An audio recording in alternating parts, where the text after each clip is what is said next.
Assalomu alaykum barchaga.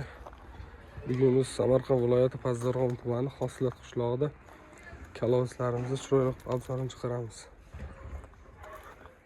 Kaloslarimiz balandligi 60, o'sha eniga 1.10 cm bo'ladi. Qalinligi 7-8 cm. Agar kimga mana shunaqa kaloslar kerak bo'ladigan bo'lsa, pastga nomerlarni qo'yib qo'yamiz, bemalol telefon qilaverasizlar.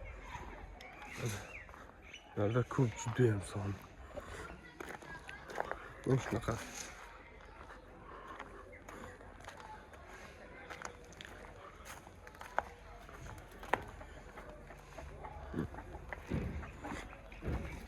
Mana kaloslar. Qurilgan, shibyonkalik baqot qilib qo'yilgan mana.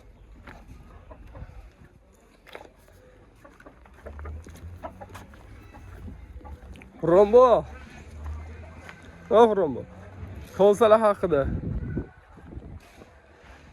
Nimadir deng. Nima deng bular haqida tushuntiring obunachilarga. Hurmatli obunachilar. Mana shu kolsamiz juda mustahkam, eniga ham illa, balandligi ham hammasi razmeri. Narxini chiroyli qilib beradi, kelishtirib. Narxini chiroyli qilib beramiz.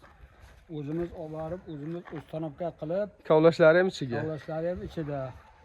Hammasi kelishgan holatda bo'ladi. Kattalari ham bor buni? Kattalari bor, biri 5ligi bor, biri 10ligi bor. Va qalindan qo'yatdingiz 20 santimetrligi, shundan ham bormi?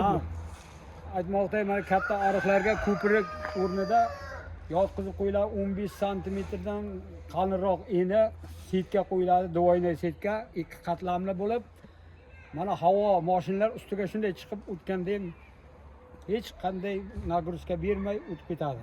Bu sinmaydi, mustahkam, sifatli. Kattalari yo'q-da? Kattalari ham bir ko'rsataylik-da. Ha bu.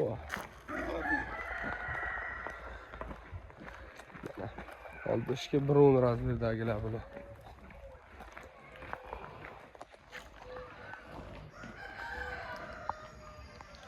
Agar kimga shunaqa kaloslar kerak bo'ladigan bo'lsa, bemalol telefon qilaveringlar mana.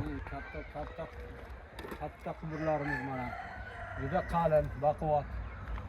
Sementni ayamay bosyapsiz bularga? Ha, sement 50 kilo sement tashlanadi har biriga.